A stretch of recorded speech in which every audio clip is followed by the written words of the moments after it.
ಬಸವನಗೌಡ ಪಾಟೀಲ್ ಯತ್ನಾಳ್ ಈ ಹೆಸರು ಕೇಳಿದ್ರೆ ಸಾಕು ರಾಜಕೀಯದಲ್ಲಿ ಹಾಗೂ ಹಿಂದೂ ಸಂಘಟನೆಗಳ ಕಾರ್ಯಕರ್ತರಲ್ಲಿ ಉತ್ಸಾಹ ಮೂಡಿಸುವ ಹೆಸರು. ಸದಾ ಅವರು ತಮ್ಮ ಅರಿತವಾದ ಹಾಗೂ ಪ್ರಖರವಾದ ಹಿಂದುತ್ವ ನಡೆ ಮತ್ತು ನುಡಿಗಳಿಂದಲೇ ಈ ಹೆಸರು ರಾಜ್ಯದಲ್ಲಿ ಅಷ್ಟೇ ಅಲ್ಲ ದಿಲ್ಲಿಯಲ್ಲೂ ಕೂಡ ಸೌಂಡ್ ಮಾಡುತ್ತೆ. ಹೌದು, ಕರ್ನಾಟಕದ ಪ್ರಭಾವಿ ರಾಜಕಾರಣಿಗಳಲ್ಲಿ ಬಸವನಗೌಡ ಪಾಟೀಲ್ ಯತ್ನಾಳ್ ಸಹ ಒಬ್ಬರು. ಅವರು ತಮ್ಮ ವಿವಾದಿತ ಹೇಳಿಕೆಗಳಿಂದಲೇ ಮನೆ ಮಾತಾದವರು. ಅಷ್ಟೇ ಅಲ್ಲ, ಇವರು ಹಿಂದೂ ಫೈರ್ ಬ್ರ್ಯಾಂಡ್ ಆಗಿರುವುದರಿಂದ ಇವರ ರಾಜಕೀಯ ಭಾಷಣ ಕೇಳಲು ಯುವಕರು ತುದಿಗಾಲಲ್ಲೇ ನಿಂತಿರುತ್ತಾರೆ. ಅಷ್ಟೊಂದು ಪ್ರಖರವಾಗಿ ನೇರವಾಗಿ ಮಾತನಾಡುವ ಛಾತಿ ಇವರದ್ದು. ಅದಕ್ಕಾಗಿಯೇ ಇವರು ಹಿಂದೂ ಹುಲಿ ಎಂದೇ ಚಿರಪರಿಚಿತರು. ಚಿಕ್ಕ ವಯಸ್ಸಿನಲ್ಲೇ ಕೇಂದ್ರ ಸಚಿವರಾಗಿ ಸೇವೆ ಸಲ್ಲಿಸಿರುವ ಕೀರ್ತಿ ಇವರಿಗೆ ಸಲ್ಲುತ್ತದೆ. ಇಂದು ರಾಷ್ಟ್ರೀಯವಾದಿ ಎಂದೇ ಹೆಸರು ಮಾಡಿರುವ ಅವರು ಪ್ರಸ್ತುತ ಬಿಜೆಪಿ ಶಾಸಕರಾಗಿದ್ದಾರೆ. ಇಂದು ಅವರ ವೈಯಕ್ತಿಕ ಹಾಗೂ ರಾಜಕೀಯ ಜೀವನ ಹೇಗಿತ್ತು ಎಂಬುದನ್ನು ತಿಳಿದುಕೊಳ್ಳೋಣ.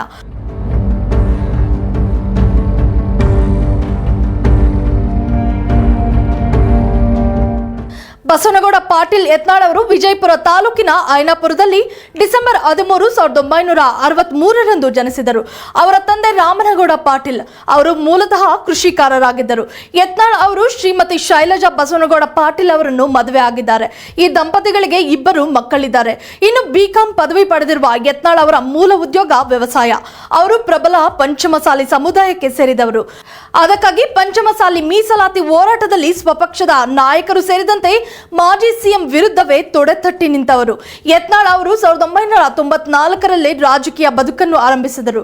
ಭಾರತೀಯ ಜನತಾ ಪಕ್ಷದ ಅಭ್ಯರ್ಥಿಯಾಗಿ ವಿಧಾನಸಭಾ ಚುನಾವಣೆಯಲ್ಲಿ ಸ್ಪರ್ಧಿಸಿ ಬಿಜಾಪುರ ಕ್ಷೇತ್ರದಿಂದ ಆಯ್ಕೆಯಾದರು. 1999ರ ಲೋಕಸಭಾ ಚುನಾವಣೆಯಲ್ಲಿ ಬಿಜಾಪುರ ಕ್ಷೇತ್ರದಿಂದ ಸ್ಪರ್ಧಿಸಿ ಆಯ್ಕೆಯಾದರು.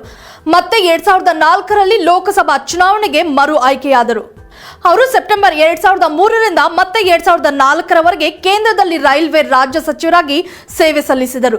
ಪಕ್ಷದಲ್ಲಿನ ಹಲವು ರಾಜಕೀಯ ಕಾರಣಗಳಿಂದ ಬಿಜೆಪಿ ತೊರೆದು 2010ರಲ್ಲಿ ಅವರು ಜೆಡಿಎಸ್ ಪಕ್ಷಕ್ಕೆ ಸೇರ್ಪಡೆಗೊಂಡರು.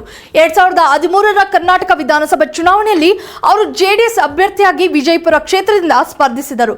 ಆದರೆ ಆ ಚುನಾವಣೆಯಲ್ಲಿ ಸೋಲು ಅನುಭವಿಸಿದರು. ಅದೇ ವರ್ಷದಲ್ಲಿ ಜೆಡಿಎಸ್ ತೊರೆದು ಮತ್ತೆ ಬಿಜೆಪಿಗೆ ಸೇರ್ಪಡೆಯಾದರು.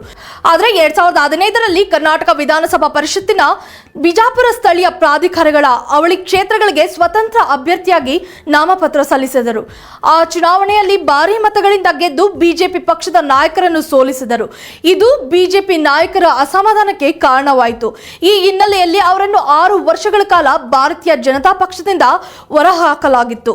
ಯತ್ನಾಳ್ ಅವರು ಮತ್ತೆ 2018ರಲ್ಲಿ ಬಿಜೆಪಿಗೆ ಸೇರ್ಪಡೆಯಾಗಿ ಸ್ಪರ್ಧಿಸಿದರು. ವಿಜಯಪುರ ಕ್ಷೇತ್ರದಿಂದ 2ನೇ ಬಾರಿ ಶಾಸಕರಾಗಿ ಆಯ್ಕೆಯಾದರು.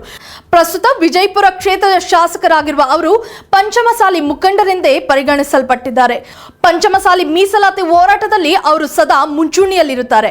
ಯತ್ನಾಳ್ ದಿನಗಳು ಕಳೆದಂತೆ ಅವರ ವ್ಯಕ್ತಿತ್ವಕ್ಕೆ ವಿಜಯಪುರ ಸೇರಿದಂತೆ ಅನೇಕ ಜಿಲ್ಲೆಗಳಲ್ಲಿ ತಮ್ಮ ಫಾಲೋವರ್ಸ್ ಅನ್ನು ಹುಟ್ಟುಹಾಕಿದರು. ಉತ್ತರ ಕರ್ನಾಟಕದಲ್ಲಿ ಹಿಂದೂ ಹುಲಿ ಅಂತ ಪ್ರಖ್ಯಾತಿಗೊಂಡರು. ಇವರು ತಮ್ಮ ರಾಜಕೀಯ ಜೊತೆಗೆ ಹಲವು ಸಂಸ್ಥೆಗಳನ್ನು ಕೂಡ ಸ್ಥಾಪಿಸಿ ಸೇವೆಯನ್ನ ಸಲ್ಲಿಸುತ್ತಿದ್ದಾರೆ.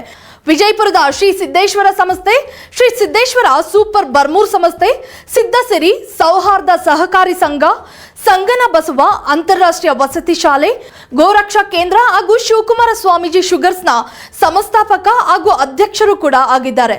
ಬಸವನಗೌಡ ಪಾಟೀಲ್ ಯತ್ನಾಳ್ ಅವರದ್ದು ವಿವಾದಿತ ವ್ಯಕ್ತಿತ್ವವೆಂದೇ ಹೇಳಬಹುದು.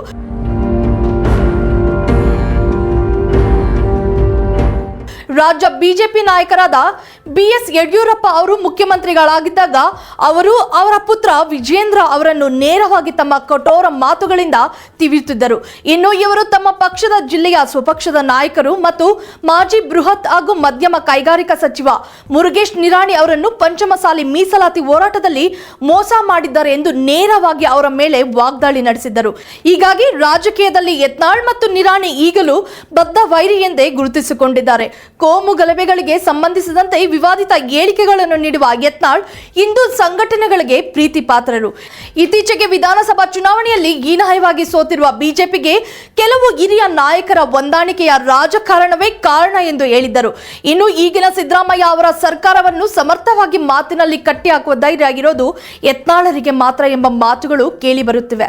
ಹೀಗಾಗಿ ಇವರು ಮುಂದಿನ ದಿನಗಳಲ್ಲಿ ರಾಜ್ಯದ ಕೇಸರಿ ಪಾಳಯದ ಕಮಲಾಧಿಪತಿಯಾಗುವ ಎಲ್ಲಾ ಲಕ್ಷಣಗಳು ದಟ್ಟವಾಗಿದೆ ಎಂದು ಹೇಳಲಾಗುತ್ತದೆ. If you like this video ಬೇಗ ಲೈಕ್ ಮಾಡಿ, ಕಾಮೆಂಟ್ ಮಾಡಿ, ಶೇರ್ ಮಾಡಿ.